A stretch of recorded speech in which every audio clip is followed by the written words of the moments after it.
Hello genius, how are you well. आप सभी अच्छे होंगे।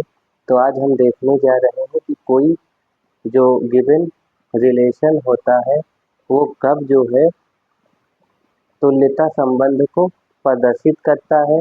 तो हम जानते हैं कि कोई भी गिवन रिलेशन तुल्यता संबंध को तभी प्रदर्शित करता है जब उसके तीनों रिलेशन सेटिस्फाइड हो रहे हैं।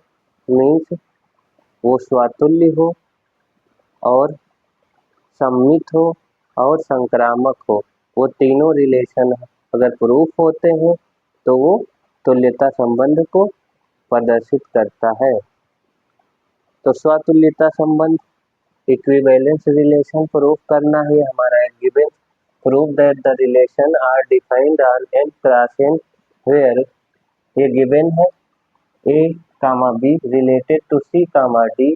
This imply A into D is equal to B into C अगर है तो हमारा ये एक इक्विवेलेंट रिलेशन होगा। ये सिद्ध करना है, यानी तुल्यता संबंध को दर्शाएगा।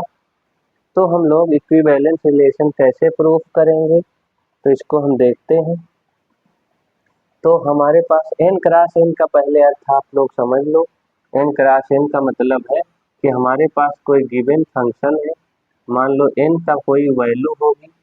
मान लेते हैं फॉर एग्जांपल n की वैल्यू है 1, 2, 3।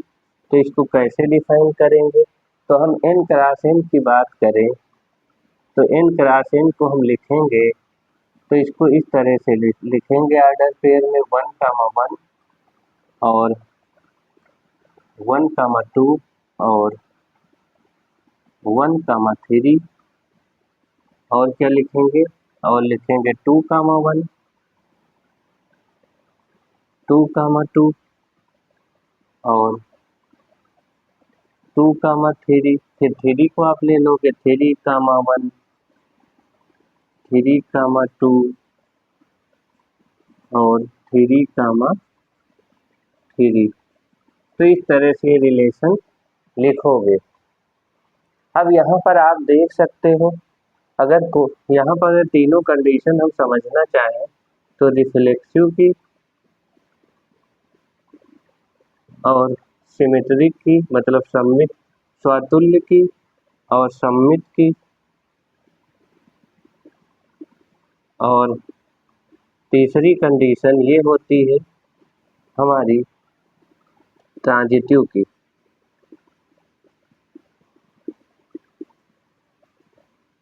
रिफ्लेक्सिव कब होता था, कोई फंक्शन 1, 2, 3 है तो उसके स्वयं से पेयर होने चाहिए। 1 का 1 से, 2 का 2 से, 3 का 3 से। तो यहाँ पर देखो 1, 1, 2, 2, 3, 3 तीनों मिल रहे हैं, यानी यहाँ पर हमारा 1, 1, 2, 2, 3, 3 तीनों मिल रहे हैं। तो रिफ्लेक्सिव तो हो जाता है हमारा, बिल्कुल रिफ्लेक्सिव हो जाएगा। यहाँ पर सिमेट्रिक की बात करें तो अगर 1, 2 है तो 2, 1 भी दिख रहा है हमको। ये 1, 2 ये 2, 1, 1, 3 ये 3, 1 ये 2, 3 ये 3, 2। तो यहाँ पर तीनों मिल रहे हैं, ये भी मिल रहा हमारा। अगर 1, 2 है तो 2, 1 भी है और 1, 3 है तो 3, 1 भी है, 2, 3 है तो 3, 2 भी है। तो ये क्या हो जाएगा, ये रिफ्लेक्सिव हो गया, ये सिमेट्रिक हो गया। अब ट्रांजिटिव देखना है, तो अगर हम ट्रांजिटिव देखना चाहते हैं तो यहाँ पर हम देखें कि अगर 1 का रिलेशन 2 से है और 2 का 3 से है तो क्या 1 का 3 से है, तो 1 का 3 से बिल्कुल है। अगर 1, 2 1 का 2 से है और 2 का 3 से है और तो 1 का 3 से भी हमारा मिल रहा है। ऐसे ही भी ऐसे जो भी देखोगे आपके सब मिलेंगे। तो यहाँ पर ये ट्रांजिटिव भी हो जाता है, इसलिए ये रिलेशन जो है हमारा क्या हो जाएगा, इक्विवेलेंस रिलेशन हो जाएगा। बहुत आसानी से प्रूफ हो गया है। अब हम देखने जा रहे हैं जो हमारा गिवन क्वेश्चन है, हम नंबर को लेके कैसे कंसीडर करेंगे, जो हमारी इंफॉर्मेशन दी है उसके अनुसार हम लोग प्रूफ करना चाहे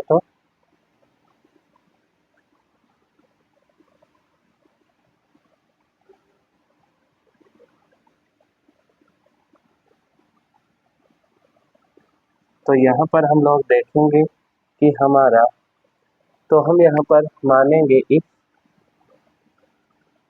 कि A comma B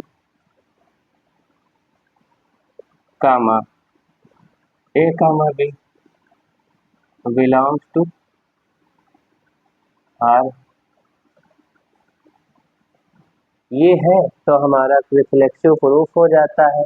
reflexive condition क्या होती है, पहली कंडीशन हमारी क्या है, स्वतुल्य रिफ्लेक्सिव। तो अगर रिफ्लेक्सिव प्रूफ करना है तो हम लोग क्या जानते थे, अब यहाँ और वहाँ में अंतर है। वहाँ हम लोग सीखते थे ए रिलेटेड टू ए, तो दिस इम्प्लाई यानी ए comma A belong to are होता था, लेकिन यहाँ एक एलिमेंट होता था और यहाँ एक ऑर्डर पेयर है। यहाँ पर ये अंतर है, यहाँ पर एक एलिमेंट होता था, अब यहाँ ए के स्थान पर ए कामा बी पूरा का पूरा रिलेटेड है, यानी ए कामा बी रिलेटेड टू आपका ए कामा बी है। तो इसको हम कैसे लिखेंगे उस फॉर्म में, A comma B related to A comma B है ना, पूरा का पूरा है, तो हम इसको लिखेंगे दिस इम्प्लाई, यहाँ पर A comma B comma A comma B belong to R, ऐसे ही तो लिखेंगे। तो इस तरह से हम लोग लिखते हैं, जैसे वहाँ एक ही एलिमेंट होता था, ए या बी होता था, तो एक एलिमेंट, यहाँ एक ऑर्डर पेयर की बात हम लोग कर रहे हैं, तो इसको हम ऐसे लिखेंगे इस तरह से। तो आप तो यहाँ पर ये समझ गए होंगे। अब यहाँ पर हमको प्रूफ क्या करना है कि अगर हमारा जो डाटा गिवन है, हमारा ये डाटा क्या गिवन है, इधर समझ लो कि ए कामा बी हमारा जो है ये रिलेटेड है हमारा सी कामा डी से। तो हमको गिवन क्या है, ये मल्टीप्लाई कराया जा रहा है ए का डी से और बी का सी, यानी पहले का चौथे से और दूसरे का तीसरे से गुणन कराया जा रहा है, मल्टीप्लिकेशन कराया जा रहा है। यानी यहाँ पर यही तो हमको दिखाया गया है कि ए इंटू डी बराबर है बी इंटू सी के, ऐसा कुछ डाटा दिया है हमको। तो अगर ऐसा डाटा दिया है तो अगर यहाँ पर हम मान लेते हैं कि मान लो कि ये है let A comma B comma A comma B related to R, अगर आर से रिलेटेड है तो हमारा क्या प्रूफ होना चाहिए, तो हमारा दिस इम्प्लाई यहाँ पर प्रूफ होना चाहिए पहले का चौथे से और दूसरे का तीसरे से गुणन प्रूफ होना चाहिए। तो हमारा ए कामा पहले का चौथा क्या हो गया, ए बी हो गया, और दूसरे का तीसरे से क्या हो गया, बी गुणे ए हो गया। तो चाहे ए गुणे बी कहें हम, चाहे बी गुणे ए कहें, तो यहाँ पर तो हमारा इसको हम ऐसे भी लिख सकते हैं, यानी इसमें ये हम कह सकते हैं शो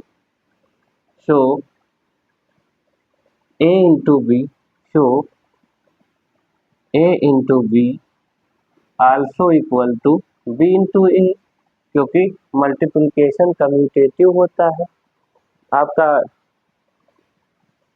चाहे ए गुणे बी का हो चाहे बी गुणे ए का हो, वो हमारा हो जाएगा।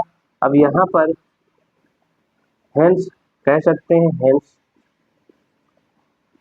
ये हमारा ट्रियो है भाई, ये हमारा ट्रियो है, ये शर्त है, hence A comma A belongs to R is a reflexive, बिल्कुल हो जाएगा, चाहे गुणे बी तो हो, यानी हमारा रिफ्लेक्सिव प्रूफ हो गया है। अब हमको सिमेट्री प्रूफ करना है कि सिमेट्री प्रूफ कर दें और ट्रांजिटिव प्रूफ कर दें तो ये इक्विवेलेंस रिलेशन को प्रदर्शित करेगा। तो अब देखते हैं, तो ये आप नोट कर लीजिए। दूसरे नंबर पर हम लोग मान लो अभी यहाँ पर मान लो लिखते हैं लेट, यहाँ पर इफ मानते हैं, जो गिवन डाटा है हमारा वो लिखते हैं। If A comma B comma C comma D belongs to R, ऐसा बिलोंग्स टू आर, इस तरह से। तो हमारा सिमेट्रिक में होता क्या है, दूसरा जो कंडीशन है हमारी वो सिमेट्रिक है। उस सिमेट्रिक में होता क्या है, अगर ए बी को बिलोंग करे तो बी ए को करना चाहिए। इसी तरह से तो होता है, यहाँ पर सिमेट्रिक लिख लिया जाए तो किया जाए। तो यहाँ पर दूसरी कंडीशन है सिमेट्रिक की। तो यहाँ इफ मानेंगे ए comma B comma C comma D हमारी बिलोंग्स टू आर है, तो हमारा होना क्या चाहिए, यहाँ पर होना चाहिए सी comma D comma A comma B भी क्या होना चाहिए, उसमें बिलोंग करना चाहिए। अगर ये प्रूफ हो जाएगा हमारा तो हमारी बात सत्य हो जाएगी। तो चलिए देखते हैं इससे क्या इंफॉर्मेशन हमें मिलेगी। इससे इंफॉर्मेशन मिलेगी ए इंटू पहले का चौथे से, तो ए इंटू डी, यानी इसका इससे मल्टीप्लीकेशन कराएंगे, इसका इससे, तो ए इंटू डी बराबर बी इंटू सी। और यहाँ से अगर हम कराएं तो यहाँ से हमारी इसको इक्वेशन 1 मान लो, और इससे मिलेगा हमारा सी इंटू बी बराबर डी इंटू ए, इक्वेशन 2। तो आप देख रहे हैं ये भी बराबर है, चाहे ए गुणे डी कहें, ए डी अगर बी सी के बराबर गिवन है तो ये हमारा सी इंटू बी बराबर डी इंटू ए बिल्कुल होगा, क्योंकि ये भी तो चाहे ए गुणे बी कहें या बी गुणे ए कहें बराबर ही होता है। वैसे ही हम सी गुणे बी कहें चाहे डी गुणे ए, वो भी बराबर हमारा होगा। ये वाला हमारा गिवन है तो ये तो होगा ही, उसमें आगे पीछे कर देने से अंक क्या हो जाता है, मल्टीप्लिकेशन नहीं बदलता है, आप जानते ही हैं। तो यहाँ से हमारा sum from equation 1 and 2, from equation 1 and 2 हमारा प्रूफ हो चुका है। क्या प्रूफ हो चुका है कि सी कामा डी और A comma B belongs to R है। हेंस हम लोग कहेंगे hence R is symmetric relation क्या है हमारा, सिमेट्रिक है। तो ये हमारा दूसरा भी प्रूफ हो गया। तो अब मिटाना पड़ेगा इसको, आप देख लीजिए, ट्रांजिटिव के लिए हमें मिटाना पड़ेगा, और जगह उधर है वो थोड़ी, लेकिन हो नहीं पाएगा। तो चलिए इसको आप ले लीजिए स्क्रीनशॉट वगैरह जो भी लेनी है। तो आज अभी हम आगे बढ़ते हैं, तीसरा वाला देखने जा रहे हैं। तो तीसरा वाले में ट्रांजिटिव हम प्रूफ कर दें। अब ट्रांजिटिव अगर प्रूफ कर देंगे तो इक्विवेलेंसी प्रूफ हो जाएगी रिलेशन की। तो तीसरी कंडीशन हमारी जो है वो तीसरी कंडीशन ट्रांजिटिव प्रूफ करना है हमको। तो बहुत ही हलवा है, देखते हैं। तो यहाँ पर हमें जो गिवन डाटा है उसको लेते हैं। क्या लेंगे हम कि ए का अगर बी से और सी का अगर डी से रिलेशन है, बिलोंग्स टू आर है, और यहाँ पर सी कामा डी कामा एक कुछ एक और एलिमेंट ले लें सी डी और E F belongs to R है, तो इन दोनों से हम क्या मिलाएंगे, इसका पहला और इसका आखिरी अगर संबंध हम किसी तरह से प्रूफ कर ले जाए, यानी ए comma B comma E comma F, अगर हम प्रूफ कर ले जाए बिलोंग टू आर तो हमारा ट्रांजिटिव प्रूफ हो जाएगा। तो पहले के लिए लेट करते हैं, पहले के लिए लेट करते हैं ए comma B comma C comma D अगर बिलोंग्स टू आर है तो हमारा क्या होना चाहिए, पहले का चौथे से और दूसरे का तीसरे से मल्टीप्लिकेशन, यानी हमारा आएगा A D is equal to B C. चलिए और इसका देखते हैं सी कामा डी कामा ई कामा एफ, ये हमारा अगर बिलोंग टू आर है तो यहाँ पर पहले का चौथे से और दूसरे का तीसरे से करेंगे तो सी एफ आएगा हमारा, सी इंटू एफ और डी इंटू ई आएगा, डी इंटू ए आएगा। ये समीकरण एक मान लो, अभी एक न मानो इसको, इसको थोड़ा व्यवस्थित लिखेंगे अभी। तो यहाँ पर ये हमारा आया है और यहाँ से हम लोग ऐसा करते हैं, इसका भी समझ लेते हैं क्या प्रूफ करना है हमको। तो इसका यहाँ से और इसका यहाँ से अगर हम किसी तरह से ये प्रूफ कर ले जाएं कि ए एफ बराबर बी ई है, ए एफ बराबर बी ई है, तो हमारा प्रूफ हो जाएगा। तो बिल्कुल हम लोग देखते हैं। तो यहाँ पर इसको हम व्यवस्थित लिखते हैं, इसको हम क्या लिख सकते हैं, इसको हम लिख लें कि ऐसा कुछ लिख लें जो कॉमन हो दोनों में। तो हम लोग लिख लें सी डी, तो इसको हम लिख लेते हैं डी बाई सी, ध्यान से सुनिएगा डी बाई सी, और इसको लिखेंगे फिर बी बाई ए, ऐसा लिख दें, गुणा होगा तो ऐसे हो जाएगा ए डी इंटू बी सी।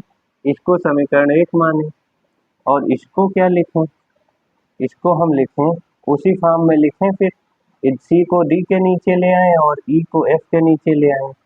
तो हम लिखेंगे C by D by C, D by C लिखेंगे और इसको हमने डी के नीचे सी लिया है और अब हम लेंगे ई एफ के नीचे ई, क्योंकि एक को उधर ले जाओगे तो एक को इधर लेना पड़ेगा आपको इस साइड में। तो यहाँ से अब देखो, यहाँ डी बाई सी और यहाँ डी बाई सी, अगर एक बायां पक्ष बराबर है तो उनका दायां पक्ष भी बराबर होगा, बहुत ही आसान है, इट इज वेरी इजी। तो बी बाई ए बराबर हमारा आ गया एफ बाई ई। अब हम लोग क्या करें, आराम से मल्टीप्लाई करा दें, बस हमारा प्रूफ हो गया। तो हमारा यहाँ से क्या आ गया, ए इंटू एफ, इसका इससे मल्टीप्लाई करा दो, इसका इससे, तो ए एफ बराबर हमारा आ चुका है बी ई। वाओ, तो देखिए आपने बहुत इजी से प्रूफ कर दिया है, यानी अब आगे लिखेंगे हम लोग। सो हम कह सकते हैं कि relation A comma B comma E comma F related है आर से, hence R is transitive, R is transitive. अगर ट्रांजिटिव हमारा प्रूफ हो गया, हमारा रिफ्लेक्सिव भी प्रूफ हो गया, हमारा सिमेट्रिक भी प्रूफ हो गया और हमारा ट्रांजिटिव भी प्रूफ हो गया, तो हम क्या कहेंगे, show given relation, show given relation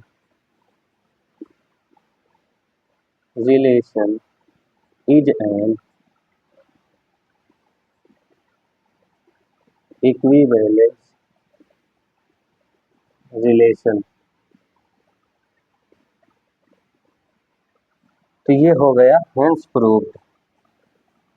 hence proved, ये हमारा प्रूफ हो चुका है। बहुत हलवा था, तो आपने बड़ा मजा लिया होगा इसको।